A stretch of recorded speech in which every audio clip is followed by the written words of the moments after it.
దేశభక్తిని దైవభక్తిని పెంపొందించేటువంటి కార్యక్రమాల్లోపట నేను ముందు పాల్గొంటాననేటువంటి సంకల్పం చిన్నాళ్ళు తీసుకొని పోదామా? చిన్నపిల్లలమందరం ఆ రకమైనటువంటి కార్యక్రమాలు నిర్వహిద్దామా? హిందూ సమ్మేళనం నాకంటే ముందు మాట్లాడినటువంటి వక్తలు అనేక విషయాలు చెప్పారు. కాలాతీతం కూడా అయ్యింది. బహుశా అందరికీ ఆకళ్ళు కూడా అవుతున్నాయి. 9 అయిపోయింది. ఆదివారం. ఇవాళ మనం అన్ని పనులు పక్కన పెట్టుకొని రాష్ట్రీయ స్వయం సేవక సంఘ శతాబ్ది ఉత్సవాల సందర్భంగా గ్రామం లోపట ఇటువంటి హిందూ సమ్మేళనాలు నిర్వహించడం జరుగుతూ ఉంది. హిందూ సమాజం కొన్ని విషయాలు నేను మీ ముందర పెడతాను. ఆలోచన చేయాలి కాబట్టి వాళ్ళ యొక్క అవసరం మీటింగులు సమావేశాలు జరుగుతున్నాయి. అవసరం ఉంది కాబట్టి ఈ రోజున ఇటువంటి సమావేశాలు గ్రామాన జరుగుతున్నాయి. మన ముందరున్నటువంటి ప్రమాదాలు ఏంది, మనకు వస్తున్నటువంటి భవిష్యత్తు ఎంత, ఏ రకమైనటువంటి సవాళ్ళు వస్తున్నాయో వక్తలు చెప్పారు. నేను హిందువుని ఎట్లయితా అనేటువంటి సందేహం హిందూ సమాజంలో వస్తుంది. కొంతమంది పుస్తకాలు కూడా రాస్తున్నారు, నేను హిందువుని ఎట్లయితా. ఇవాళ నాకు తెలిసి ఈ సమావేశంలో కూర్చున్నటువంటి చాలామందికి నేను ఇవాళ హిందువుగా ఎట్లా ఉన్నా అనేటువంటి విషయం 5 నిమిషాల్లో 2 నిమిషాల్లో మాట్లాడమంటే, నువ్వు రామయ్య చారివి కాబట్టి నువ్వు హిందువు కాలేదు, రామన్ గౌడువు కాబట్టి నువ్వు హిందువు కాలేదు, రామిరెడ్డి కొడుకు కాబట్టి నువ్వు హిందువు కాలేదు. ఇట్లా కులాల వారిగా మనం రాముని పేరు పెట్టుకొని మన యొక్క కులం ట్యాగు తలిగించుకున్నంత మాత్రాన మనం హిందువు కాలేదు. మరి నువ్వు హిందువు ఎట్లయినావు? ఈ రోజన్నా మనం ప్రశ్నించుకున్నామా? శ్రీరామనవమి రోజున రాముని కళ్యాణం చేస్తేనో, దసరా రోజున కొత్త బట్టలు వేసుకొని పండుగ చేసుకుంటేనో, దీపావళి రోజున పటాకులు కాల్చుకుంటేనో, సంక్రాంతి రోజున గాలిపటాలు ఎగిరేస్తేనో, ఉగాది రోజున పచ్చడి తాగినంత మాత్రాన నువ్వు హిందువు కాలేదు. అవకాశం ఉంటే సంవత్సరానికి ఒకసారి తిరుపతి, లేకపోతే యాదగిరి గుట్ట, లేకపోతే శ్రీశైలము పోయి దర్శనం చేసుకున్నంత మాత్రాన నువ్వు హిందువు కాలేదు. మరి నువ్వు హిందువు ఎట్లయినావు? ఇంతకుముందు పిల్లలు సాంస్కృతిక కార్యక్రమాలు నిర్వహించినట్టు పుణ్యభూమి లోపట, వేదభూమి లోపట, తపోభూమి లోపట, కర్మభూమి లోపట పుట్టినవు కాబట్టి నువ్వు హిందువైనవు. వేదాలు వెలిసినటువంటి ఒక పుణ్యభూమి లోపట నువ్వు జన్మించినవు కాబట్టి నువ్వు హిందువైనవు. రాముని కోసం, ధర్మ సంస్థాపన కోసం ముందడుగేసినటువంటి పూర్వీకులకు వారసులుగా నువ్వు హిందువైనవు. అధర్మం రాజ్యమేలుతుంటే మహాభారత సంగ్రామాన్ని రచించినటువంటి శ్రీకృష్ణుని యొక్క భగవద్గీతను నువ్వు ఆచరించాలి కాబట్టి నువ్వు హిందువైనవు. ఇంతకుముందు ఒక ఛత్రపతి శివాజీ వారసునిగా, ఒక నేతాజీ వారసునిగా, ఒక అల్లూరి సీతారామరాజు వారసునిగా, ఒక ఝాన్సీ లక్ష్మీబాయి వారసునిగా, ఒక రుద్రమ వారసునిగా ఈ స్వదేశాన్ని, స్వధర్మాన్ని, ససంస్కృతిని పరిరక్షించుకునేటువంటి మహాయజ్ఞం లోపట ముందడుగేసినటువంటి పూర్వీకుల రక్తం పంచుకున్నటువంటి వాళ్ళం కాబట్టి వాళ్ళ నేను హిందువు అయినా. ఒక్కసారి కళ్ళు మూసుకొని మీ పూర్వీకులను తలుచుకోండి. మీ తాత ఫోటో మాత్రమే మీ ఇంట్లో ఉండొచ్చు. మీ ముత్తాత తాత ముత్తాత తాతల ఫోటోలు మీ ఇండ్లలో లేకపోవచ్చు. కానీ వేల సంవత్సరాల యొక్క పరాయి పాలన లోపట ఈ దేశం మీద, ఈ ధర్మం మీద దాడులు జరుగుతూ ఉంటే బొట్టు పెట్టుకున్న రోజున తల తెగిపడిన రోజున, జుట్టు వెంచుకున్న రోజున తల తెగిపడేసినటువంటి రోజున నా ధర్మాన్ని నేను తల దించుకోను, రాముని యొక్క వారసుని నేను, కృష్ణుని యొక్క వారసుని నేను అని సగర్వంగా ప్రతి గ్రామంలో పోరాడినటువంటి తాత ముత్తాత అవ్వమ్మల యొక్క రక్తం ప్రవహిస్తుంది నీలో. అందుకోసం నువ్వు ఇవాళ హిందువైనవు. గర్వంగా లేదా? మనకు గర్వంగా లేదా? ఇది నా హిందూ పరిచయం. ఈ దేశం గొప్పతనం. సాక్షాత్తు భగవంతుడు పుట్టాలంటే ఎక్కడ పుట్టాలి? రాముడు నడయాడినటువంటి దేశం ఈ దేశం. మానవ రూపంలో భగవంతుడు భూమి మీదకి రావాలంటే ఎక్కడికి రావాలి? కృష్ణుడు నడయాడినటువంటి దేశం ఈ పుణ్యభూమి. సుమారు 400 పైగా పవిత్రమైనటువంటి నదులు, గంగా, గోదావరి, కృష్ణ, కావేరి, తుంగభద్ర, ఇట్లా చెప్పుకుంటూ పోతే 400 పైచిలకు పవిత్రమైనటువంటి పుణ్యనదులు ప్రవహిస్తున్నటువంటి దేశం భారతదేశం. సాక్షాత్తు శివుడు కొలవైనటువంటి హిమ పర్వతాలకు నిలయమైనటువంటి దేశం భారతదేశం. ఇంత పవిత్రమైనటువంటి భూమి లోపట జన్మ ఎత్తినవు కాబట్టి నీవు హిందువైనవు. యుగ యుగాల యొక్క మన యొక్క చరిత్రకు సజీవ సాక్ష్యం మన వేదిక మీద ఎగురుతున్నటువంటి భగవద్ధ్వజం. ఈ భగవద్ధ్వజానికి నువ్వు వారసునివి. లక్షల సంవత్సరాల చరిత్ర నీకుంది. ఈ చరిత్ర లోపట వీరోచితమైనటువంటి పోరాటాలు ఉన్నాయి.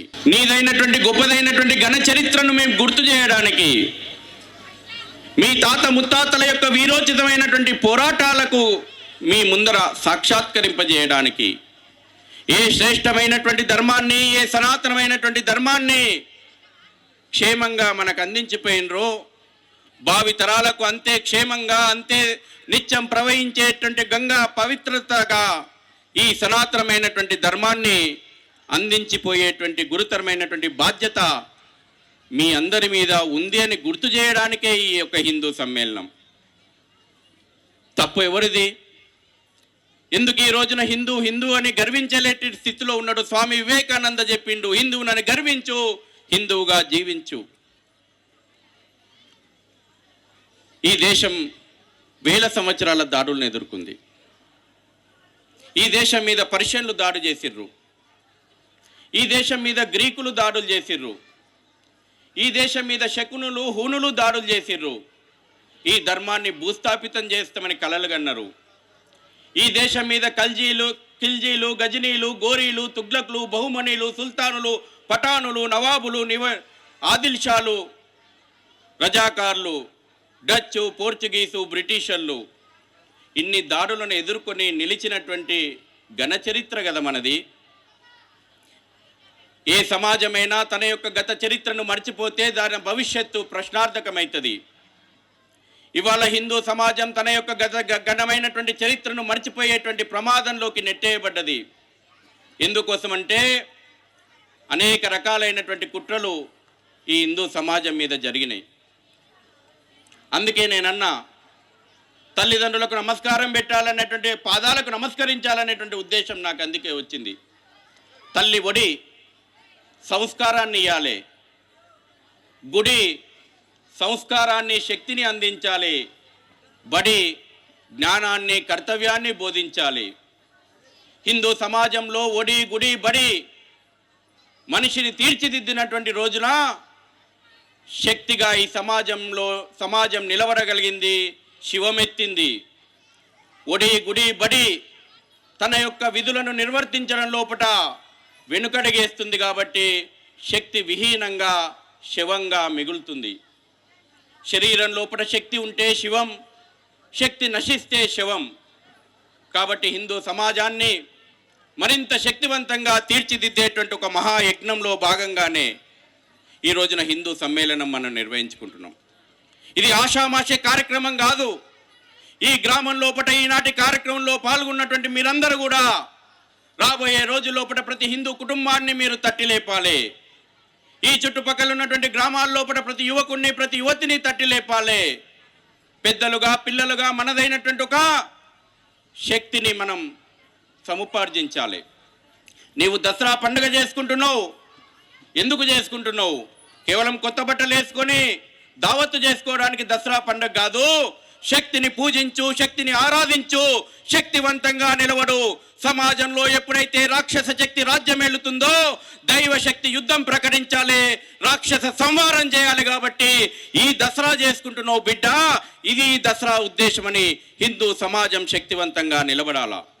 దీపావళి పండుగనంటే కేవలం పటాకులు కాల్చే పండుగ కాదు, రాక్షస సంహారం జరిగింది కాబట్టి దీపాలు వెలిగించడం, రాక్షస సంహారం చేయాల్సిన గురుతర బాధ్యత హిందూ సమాజం మీద ఉందని గుర్తు చేయడమే మన ముందున్నటువంటి బాధ్యత.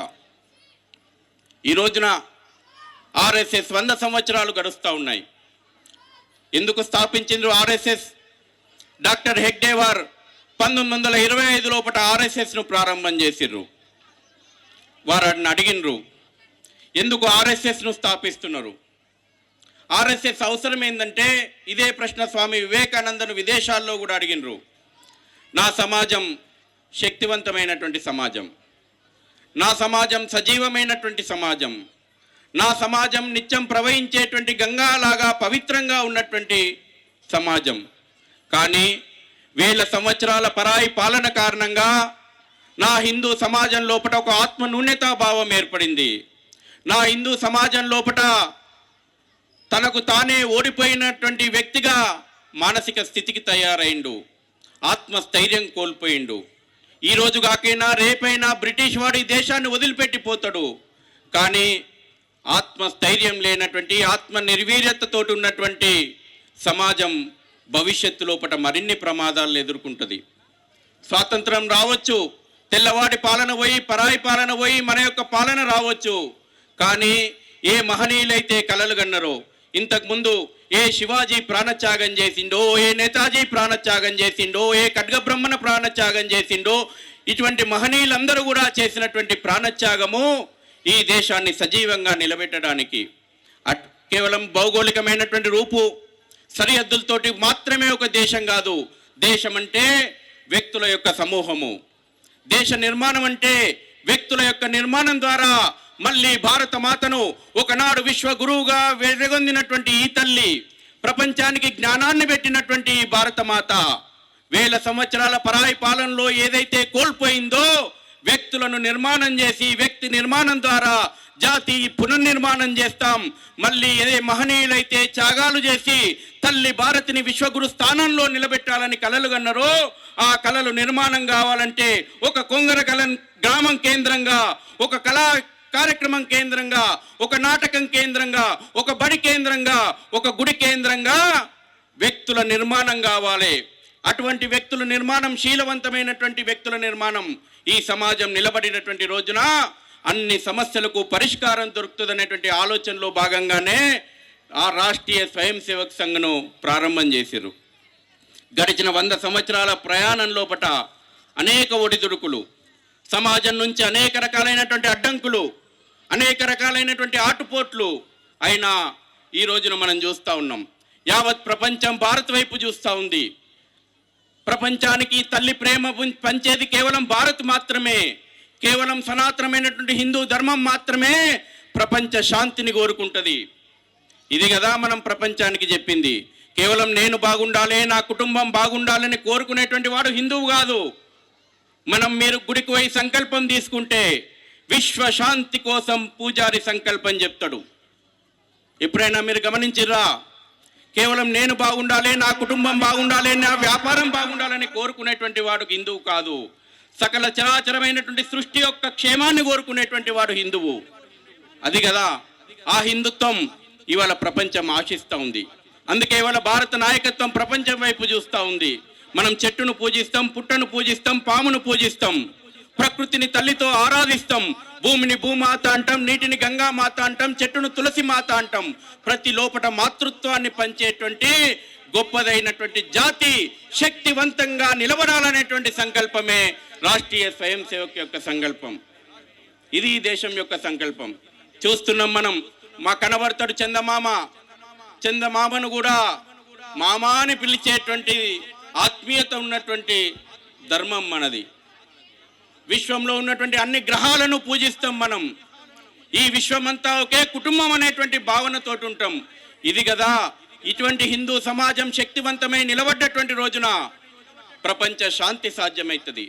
అది ఒక కుటుంబం సమస్య తొలగాలనుకున్నా, ఒక గ్రామం సమస్య తొలగాలనుకున్నా, ఒక దేశ సమస్య తొలగాలనుకున్నా, ఒక ప్రపంచ సమస్య తొలగాలనుకున్నా శక్తివంతుడు మాత్రమే శాంతిని స్థాపిస్తాడు. మనం కూడగట్టుకునేటువంటి శక్తి ఇతరుల మీద దాడి చేయమని చెప్పడానికి కాదు. శక్తివంతుని మాత్రమే ఈ సమాజం ఇంటది. శక్తివంతుడు మాత్రమే ఈ సమాజం లోపట శాంతిని, ప్రేమను పంచగలుగుతాడు. అందుకోసం ఇవాళ హిందూ సమాజం ఏకం కావాలా. రాష్ట్రీయ స్వయం సేవక్ సంఘ్ 100 సంవత్సరాలుగా అదే పని చేస్తూ ఉంది. మారుమూల గ్రామీణ ప్రాంతాల లోపట సేవా కార్యక్రమాలు మనం నిర్వహిస్తూ ఉన్నాం. గ్రామ గ్రామాల లోపల వ్యక్తి లోపల శీలం నిర్మాణం చేసేటువంటి పని చేస్తున్నాం. ఇవేవి ప్రచారాల్లో ఉండవు, ఇవేవి ప్రచారాల్లో కనబడవు. నిస్వార్థంగా నేను కాదు మనం, నేను నా దేశం కోసం ఉన్నా, నేను నా సమాజం కోసం సమర్పణ భావనతోటి పనిచేస్తా అనేటువంటి సంకల్పమే కదా రాష్ట్రీయ స్వయం సేవక్ సంఘ్ పని. ఈ పనిలో మీరందరూ కూడా భాగం కావాలా. సంఘం స్థాపించిన తర్వాత మనం 2 రోజుల క్రితం శ్రీరామనవమి ఉత్సవం చేసుకున్నామా? అందరము చేసుకున్నామా? ఘనంగా శ్రీరామనవమి ఉత్సవం చేసుకున్నాము.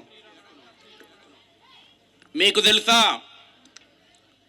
రాష్ట్రీయ స్వయం సేవక్ సంఘ్ శ్రీరాముడు పుట్టినటువంటి ఈ దేశం లోపట, శ్రీరాముడు నడయాడినటువంటి ఈ దేశం లోపట, రాముడు పుట్టినటువంటి రామజన్మభూమిలో నా రామునికి ఇంత మందిరం లేదు కదా. ఈ జాతి కనీసం ఆలోచన కూడా దూరం పెట్టినరు. మన యొక్క మానసిక స్థితి అట్లా చేసినరు. మనం మన స్తోమత తగ్గట్టు డూప్లెక్స్ ఇల్లులు కట్టుకున్నాము, ఎండాకాలం వస్తే ఏసీ పెట్టుకున్నాము, అన్ని సకల సౌకర్యాలతోటి మనం జీవనం సాగిస్తున్నాము. పొద్దున్న లేస్తే శ్రీరాముని యొక్క గుడికి పోతాము, శ్రీరాముని యొక్క ఆశీస్సులు కోరుకుంటాము, శ్రీరాముడు మనల్ని మంచిగా చూడాలని కోరుకుంటాము. కానీ నా రాముడు, నా రామచంద్రమూర్తి పుట్టినటువంటి నా రాముడు ఈ దేశం లోపట, హిందువులు మెజార్టీగా ఉన్నటువంటి ఈ దేశం లోపట, ఆయన రాజ్యం లోపట 500 సంవత్సరాలు ఎండకెండిండు, వానకు దడిచిండు. నిలువ నీడ లేకుండా నా రాముణ్ణి ఉంచినటువంటి చరిత్ర మనకు గర్వకారణమా? దీని విషయంలో గర్విస్తామా? రాష్ట్రీయ స్వయం సేవక్ సంఘ్ ఒక ఆలోచన పెట్టింది సమాజం ముందర. సమాజమాన్లే ఉద్యమానికి తయారుగా గ్రామ గ్రామాల లోపల రామ మందిరాలు ఉన్నాయి. ఈ దేశంలో ఉన్నటువంటి 6,46,457 గ్రామాల్లో రామ మందిరాలు ఉన్నాయి. రాముని మందిరం లేనటువంటి గ్రామం ఈ దేశంలో లేదు. మారుమూల చిట్టడవి అడవి ప్రాంతాల్లో కూడా రామ మందిరం లేకపోతే మట్టి విగ్రహాలను తీసుకొచ్చి రాముని యొక్క కళ్యాణాన్ని చేసింది ఈ జాతి. రాముని ఆదర్శాన్ని యుగ యుగాలుగా స్వీకరించింది ఈ జాతి. రాముని ఆదర్శాన్ని స్వీకరించినటువంటి రోజున ఈ దేశంలో వృద్ధాశ్రమాలు లేవు. తెల్లారితే పట్టాభిషేకం నా రామయ్యకు. తండ్రి మాట కోసం పట్టాభిషేకాన్ని పక్కన పెట్టిండు, వజ్ర వైడూర్యాలను పక్కన పెట్టిండు.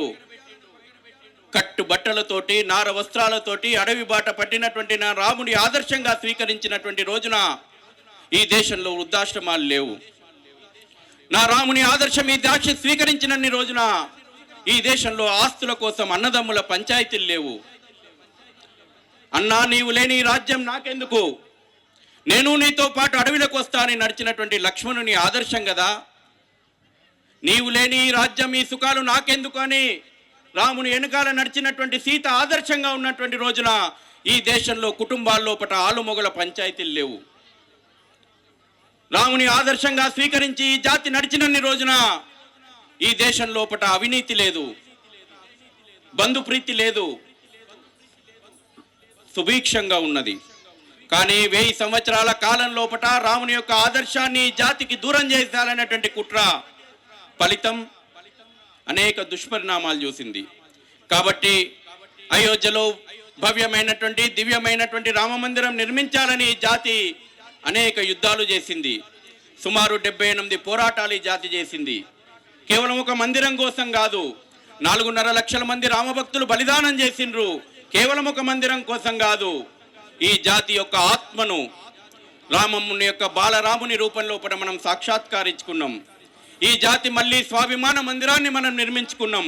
గ్రామ గ్రామం నుంచి, రాష్ట్రపతి నిలయం నుంచి మొదలు పెట్టుకుంటే ఇక్కడ మీరందరూ కూడా రామ మందిరం కోసం నిధిని సమర్పించిర్రా. మొదట్లో అన్నారు ఇది ఆర్ఎస్ఎస్ ఎజెండా, ఇది మతోన్మాదుల ఎజెండా అని అన్నారు. కానీ జాతిని ఏకం చేసి ఉద్యమాన్ని నడిపిస్తే ఈ రాముని యొక్క మందిరం స్వాభిమాన మందిరం, ఇది జాతి ఎజెండా అని యావత్ జాతిని ఏకం చేసినాం మనం. ఇవాళ మళ్ళీ అనేక కుట్రలు జరుగుతూ ఉన్నాయి. ఒక్క కుట్ర కాదు, దేవాలయాల వ్యవస్థను నిర్వీర్యం చేసి ఇంతకుముందు నవత గారు మాట్లాడినరు. దేవాలయ వ్యవస్థ ఒకనాడు ఒక మనిషికి గుండెకాయ లాంటిది. దేవాలయం విద్యను అందించింది, దేవాలయం వైద్యం అందించింది, దేవాలయం న్యాయం అందించింది, దేవాలయం సకల కళలను పోషించింది, దేవాలయం ఇంత అన్నం లేని వాటి వారికి ఆకలి అయితే అన్నం పెట్టింది, పంటలు వేసుకోవడానికి రుణాలు ఇచ్చింది. అటువంటి ఒక వ్యవస్థను ఇవాళ మనం నిర్వీర్యం చేస్తున్నాం. చాలా దేవాలయాలు ఇవాళ రాజకీయ నిలయాలుగా మారిపోయినాయి. ప్రభుత్వ చేతుల లోపల ఉంటే సెక్యులర్ దేవాలయాలుగా ఉన్నాయి. దేవాలయంలో రాముని మందిరంలో కూడా జై శ్రీరామ్ అంటే మతతత్వం అని మాట్లాడేటువంటి పరిస్థితి లోపల మనం ఉన్నాం. మన విద్యా వ్యవస్థను నిర్వీర్యం చేసిండ్రు. ఇవాళ యొక్క ఛత్రపతి గురించి ఇవాళ మన పిల్లలు నాటకం వేసిండ్రు. ఛత్రపతి శివాజీ అంటే మనకు తెలియనియలేదు, ఒక దారి దోపిడి దొంగ అని మాట్లాడినరు. నేతాజీ సుభాష్ బోస్ను బూట్లు నాకే కుక్క అని పిల్లలకు బోధించిండ్రు. మన యొక్క పూర్వీకుల చరిత్ర మనకు తెలిస్తే కదా మనకు గర్వం అయ్యేది. అరే నా తాత అట్లుండే, నా ముత్తాత అట్లుండే, వాళ్లకు వారసుని కదా అని కాలర్ ఎగిరేస్తాం కదా. ఈ యొక్క భగవద్ధ్వజం యొక్క లక్షల సంవత్సరాల యొక్క చరిత్ర నీకు తెలిస్తే కదా నువ్వు గర్వంతో కాలర్ ఎగిరేస్తావు. ఆ చరిత్ర తెలియకుండా నీకు చేసిర్రు. అందుకే విద్యా వ్యవస్థ లోపల మార్పు రావాలి. స్వదేశీ స్వావలంబన కోసం ఆర్ఎస్ఎస్ ఉద్యమం చేసింది. నాది అనేటువంటి ఒక గర్వం నీకు రావాలి. స్వదేశం, స్వధర్మం, ససంస్కృతి పరిరక్షించుకునేటువంటి సంకల్పం మీరు తీసుకోవాలనేటువంటి ఆలోచనతోటి అది రామ మందిర ఉద్యమం అయితేనేమి, గో సంరక్షణ ఉద్యమం అయితేనేమి, స్వదేశీ ఉద్యమం అయితేనేమి, జాతిని ఏకం చేసేటువంటి పని ఆర్ఎస్ఎస్ చేస్తుంది. ఆర్ఎస్ఎస్ అంటే ఒక సంస్థ కాదు, ఆర్ఎస్ఎస్ అంటే సమాజం. మీ అందరూ ఆర్ఎస్ఎస్కు ఒక వేరే ఎజెండా లేదు. రాజకీయ పార్టీలకు అధికారంలోకి రావాలనే ఎజెండా, ఇంకో రకరకాలైనటువంటి ఎజెండా ఆర్ఎస్ఎస్కు లేదు. ఆర్ఎస్ఎస్ ఎజెండా ఒకటే, వ్యక్తి నిర్మాణం కావాలి, వ్యక్తి లోపల శీలం నిర్మాణం కావాలి, భారత మాత విశ్వగురువుగా మళ్ళీ ప్రతిష్ట కావాలనేటువంటి సంకల్పమే ఆర్ఎస్ఎస్ యొక్క సిద్ధాంతం. కాబట్టి మీరందరూ రాబోయే రోజుల్లోపట రాష్ట్రీయ స్వయం సేవక్ సంఘ్ యొక్క కార్యక్రమాల్లోపట విరివిగా పాల్గొనండి. కులం అనేటువంటి చిచ్చు నుంచి మీరు బయటికి రాండి. కులాల పేరు మీద మనం విడిపోవద్దు. హిందూ ఎక్కడికి వచ్చిందంటే కులం పేరు మీద ఎవరన్నా తిడితే రోడ్డు మీదకి వస్తాం, ధర్నాలు చేస్తాం, నా కులాన్ని ఎట్లా తిడతాడని నిలదీస్తాం. కానీ హిందువును తిడితే నాకు పట్టింపు ఉండదు, రాముణ్ణి తిడితే నాకు పట్టింపు ఉండడు, సీతను తిడితే నాకు పట్టింపు ఉండదు. 15 నిమిషాలు టైం ఇస్తే హిందువులను ఊచకోత కోస్తా అని ఒక దగుల్బాజీ అంటుంటే మనకు పట్టింపు ఉండదు. కానీ ఆ 15 నిమిషాలు సమయం ఇస్తే హిందువులను ఊచకోత కోస అనేటువంటి దాంట్లో ఆ హిందువులలో ఒక మాల అని చెప్పుకుంటున్నటువంటి నువ్వున్నావు, ఒక మాదిగా అని చెప్పుకుంటున్నటువంటి నువ్వున్నావు, ఒక గౌడ, ఒక రావు, ఒక రెడ్డి, ఒక బ్రాహ్మణ, ఒక వైష్ణవ, మీరందరూ ఆ హిందువులలో ఉన్నారు. విడిపోతే పడిపోతాం. కలిసి ఉండండి. ఇవాళ చూస్తున్నాం మనం, మన పండుగల మీద దాడులు జరుగుతున్నాయి, మన ఉత్సవాల మీద దాడులు జరుగుతూ ఉన్నాయి. బహుశా ఒక హిందువులు నలుగురు కలవాలనుకుంటే ఈ రాజకీయాలు కలవనిస్తలేవు. మనం కులం పేరు మీద, ప్రాంతం పేరు మీద, వర్గం పేరు మీద, భాష పేరు మీద, రాజకీయాల పేరు మీద ఉన్నోడు లేనోడు, చదువుకున్నోడు చదువుకోనోడు, ఆడోళ్ళు మగోళ్ళు ఎన్ని రకాలుగా విభజించి పాలించాలనేటువంటి కుట్రలు ఈరోజు కూడా జరుగుతూ ఉన్నాయి. ఇప్పుడు ఆలోచన చేయండి, ఇట్లనే విడిపోయి మన భవిష్యత్తు తరాలను ప్రమాదంలోకి నెట్టేద్దామా? ఆస్తుల వేటల్లోపట పడిపోయినాం. నీకెన్ని ఆస్తులుంటే ఎందుకు సంపాదిస్తున్నావు నువ్వు ఆస్తులు? నీ భవిష్యత్తు తరాలు అనుభవించడానికి. ధర్మో రక్షతి రక్షిత, ధర్మాన్ని రక్షిస్తేనే ధర్మం నిన్ను రక్షిస్తుంది. 7 కొండల స్వామి 7 కొండలు ఎక్కేటప్పుడు మూల మూలన రాసుంటుంది, అది చదువుకుంటూ పోండి. ధర్మాన్ని రక్షించమన్నారు భగవాన్ శ్రీకృష్ణుడు. భగవద్గీతలో అదే చెప్పిండు, ధర్మాన్ని రక్షిస్తే భగవంతుడు నిన్ను రక్షిస్తాడని. అందరం ఆ పనిలో ఉందామా? ఆకలి అవుతలేదా? ఇంకా మీకు అవుతుందా? ముగిస్తే ఇక జోరుగా స్లోగన్లు ఇస్తే ఇంకెక్కువ ఆకలి అవుతుంది, 2 బుక్కలు ఎక్కువ పోతుంది. అవుతుందా? కాబట్టి మనందరం కూడా ఈ యొక్క సమ్మేళనం, ఇంకా చాలా విషయాలు ఉన్నాయి, నేను ముగిస్తా. సమయభావం కూడా దృష్టిలో పెట్టుకోవాలి. కార్యక్రమం కారణాల కారణంగా 1 గంట ఆలస్యంగా ప్రారంభమైంది. కాబట్టి కొంగరకలన్ గ్రామ ప్రజలారా, నా ఆత్మీయ హిందూ బంధువులారా, హిందువులం బంధువులం, మనం ధర్మగంగ బిందువులం.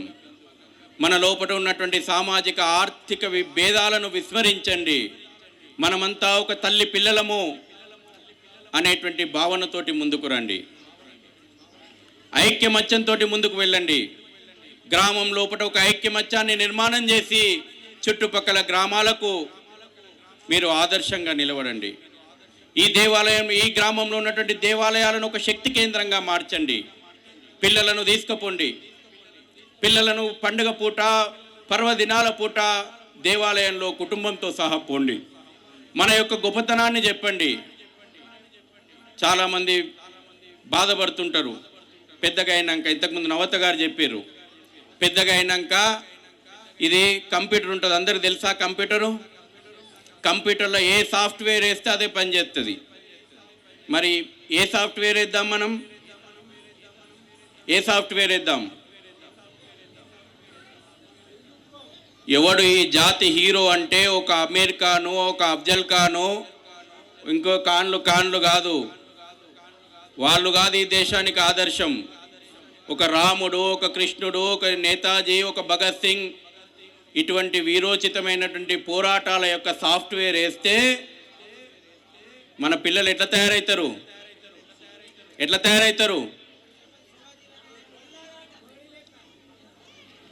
అట్లా తయారు చేద్దామా? ఒక్కసారి అందరం కూడా చప్పట్లు కొట్టుండి, గట్టి కొట్టుండి, ఆరోగ్యం వస్తుంది. ఇంకా గట్టి కొట్టుండి. చప్పట్లు కొట్టడం కూడా ఆరోగ్యమని ప్రపంచానికి నేర్పింది మనం. నమస్తే పెడితే సంస్కారం అని ప్రపంచానికి నేర్పింది మనం. కరోనా అప్పుడు చూసింది భారత యొక్క సంస్కృతి గొప్పతనం ఏందో మొత్తం ప్రపంచానికి చూపెట్టినాం మనం. మన పోపు డబ్బా. చాలామందికి భారతదేశం పేద దేశం అంటారు. మీకు తెలుసా ఈ దేశంలో మామూలు గ్రామాల్లో కూడా మొత్తం ఈ దేశం రుచులు 6,000 పైచిలకు వంటకాలు ఈ దేశంలో చేస్తారు. ఎవడన్నాడు ఇది పేద దేశం అని? పేద దేశం అంటే ఆ రకంగా వంటలు వండుతుంటే మనం కాలక్రమం లోపల అనేక కారణాలు ఈనాటి పరిస్థితులకు కారణం. బయటకి ఒక పిజ్జా బర్గర్ తప్పడానికి వేరే ఏం తెలియదు. ఈడ దోశలే 100 రకాలుగా వేస్తాం మనం. వెనకటి పెద్ద మనుషులను అడిగితే ఇక చాలా రుచులు చెప్తారు. ఇప్పుడు మర్చిపోయినాం మనం. అది కూడా మన సంస్కృతిని రక్షించుకోవడమే. ఇప్పటి నుంచి రోజుకు ఒక కొత్త వంటకం పాతోళ్ళని అడిగి తెలుసుకోండి. ఇది కూడా మన సంస్కృతి పరిరక్షణే. కాబట్టి అందరికి కూడా మరొకసారి శుభాకాంక్షలు. కొంగర కలన్ మరొక్కసారి అందరి వినాలా. మరొక్కసారి చిన్నారులు ఎవరైతే సాంస్కృతిక కార్యక్రమాలు నిర్వహించినరో వాళ్ళు ఈ గ్రామం యొక్క భవిష్యత్తు, దేశం యొక్క సంపద. వాళ్ళను ఆ రకంగా తీర్చిదిద్దినటువంటి తల్లిదండ్రులకు పాదాలకు మరొక్కసారి సాష్టాంగ నమస్కారం చేస్తూ కార్యక్రమంలో పాల్గొన్నటువంటి తల్లిదండ్రులారా, రాబోయే రోజుల్లో మీ పిల్లలను కూడా ఆ దిశగా నడిపించండి, ప్రేరణ ఇవ్వండి అని కోరుకుంటూ భారత్ మాతాకి.